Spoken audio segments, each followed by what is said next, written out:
কা বিৰোধী আন্দোলন নিখিল বড়ো ছাত্ৰ সন্থা আমি সদায় ইয়াৰ বিৰোধিতা কৰি আহিছোঁ। নৈতিক সমৰ্থন আমি কৰি যাওঁ।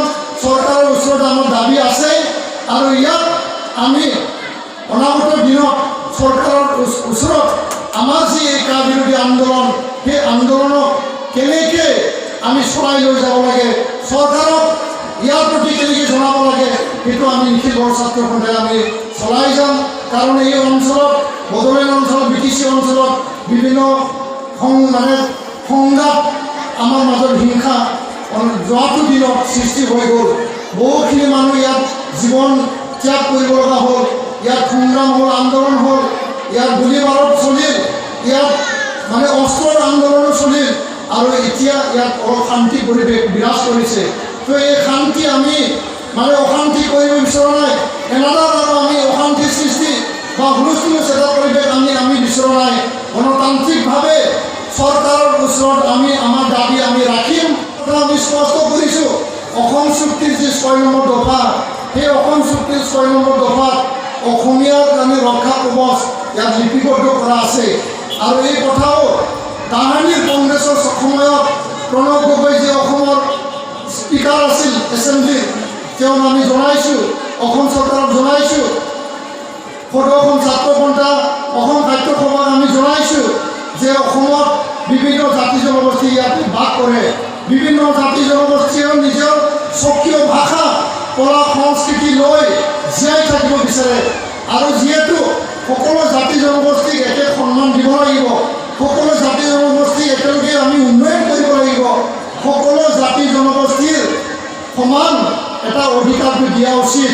আৰু ইয়াৰ কাৰণে 6 নম্বৰ দফাত যি লিপিবদ্ধ আছে, অসমীয়াৰ কাৰণে ৰক্ষা কৱচ, অসমীয়া আচলতে কোন, না অসমীয়া ভাষা কোৱা মানে অসমীয়া, না কিছুমান উপাধিক লৈ অসমীয়া গঠিত হৈছে, না অসমত বসবাস কৰা সকলো জাতি জনগোষ্ঠীক অসমীয়া কোৱা হয়, না যিবিলাকে অসমীয়া মাধ্যমত পঢ়ি আছে তেওঁলোকে অসমীয়া, না আমি চবেই অসমত বাস কৰা মানুহবিলাক অসমীয়া।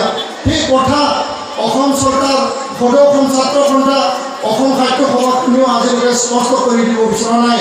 আৰু ইয়াত এটা বাক্যৰে, এটা চেণ্টেঞ্চৰে এটা উপায় ওলোৱা হৈছে প্ৰণৱ গগৈ ডাঙৰীয়াই, অধ্যক্ষই, যে অসমৰ জনজাতি আৰু অসমীয়া খিলঞ্জীয়া বা অসমৰ খিলঞ্জীয়া আৰু অসমীয়া খিলঞ্জীয়া এনেকুৱা বাক্য ইয়াত ব্যৱহাৰ কৰা হৈছিল।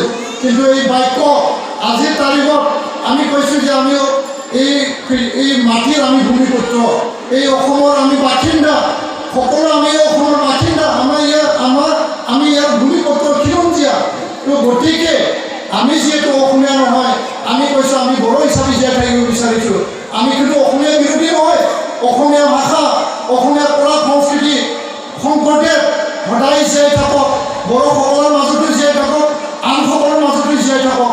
আমি সন্মান কৰিব, আমি সন্মান কৰি আহিছোঁ আৰু ভৱিষ্যতে সন্মান কৰি যাম। বড়োসকলৰ যিখিনি ৰীতি নীতি আছে, কলা সংস্কৃতি আছে, বড়ো ভাষা আছে, আপোনালোকে সন্মান কৰক।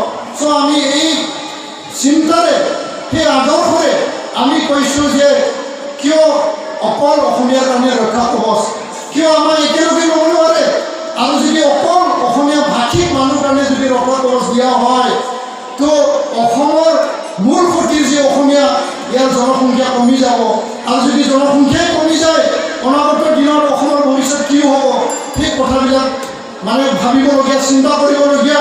তো ইয়াৰ কাৰণে কৈছোঁ যে অসমবাসীৰ, অসমৰ ভূমিপুত্ৰসকলৰ, খিলঞ্জীয়াসকলৰ যদি ৰক্ষা কৱচ যদি দিব লাগে, তো আপোনালোকে লিখিব লাগিব, এই বিপ্লৱ শৰ্মা কমিটি লিখিব লাগিব যে অসমৰ খিলঞ্জীয়া মানুহৰ, ভূমিপুত্ৰসকলৰ ৰক্ষা কৱচ। আৰু এই ৰক্ষা কৱচত আমাৰ কাৰণে চাকৰি বাকৰি, আমাৰ কাৰণে যিখিনি এছেম্বলি কাউন্সিল আছে, আমাৰ কাৰণে যিখিনি এডমিশ্যনৰ ব্যৱস্থা আছে, বিভিন্ন দিশত সকলো দিশ, ভাষা, কলা, সংস্কৃতি, সেই ৰক্ষা কৱচত আমিও সোমাব লাগিব, আমিও ইয়াত স্থান পাব লাগিব। নহ'লে এই অসমীয়া যি ৰক্ষা কৱচ অনাগত দিনত ভাৰত চৰকাৰ, অসম চৰকাৰ, বিপ্লৱ শৰ্মা কমিটিয়ে যি ইয়াত প্ৰতিবেদন দিবলৈ গৈ আছে, সেই প্ৰতিবেদন আমাক যদি আঁকোৱালি নলয়, আমাক যদি সামৰি নলয়, আমি ইয়াৰ বিৰুদ্ধে বা ইয়াক আমি প্ৰতিবাদ কৰিবলৈ আমি বাধ্য হওঁ। আমি সদায় অসম জীয়াই থকা অসমৰ সৰ্বাংগীন উন্নয়নৰ কাৰণে আমি সদায় চিন্তা কৰোঁ আৰু আমি কামনা কৰোঁ। কিন্তু তাৰ মাজতে বড়োসকলৰ জীয়াই থকা বড়োসকলৰ সৰ্বাংগীন উন্নয়ন, বড়োসকলৰ যি অধিকাৰ, বড়ো সমস্যা সমাধানৰ পৰা লৈ পেলাই ভূমিৰ সমস্যা, গোটেই সমস্যা সমাধানৰ কাৰণে আপোনালোকেও চিন্তা কৰক। এই কথা আমি সদায় কৈ আহিছোঁ।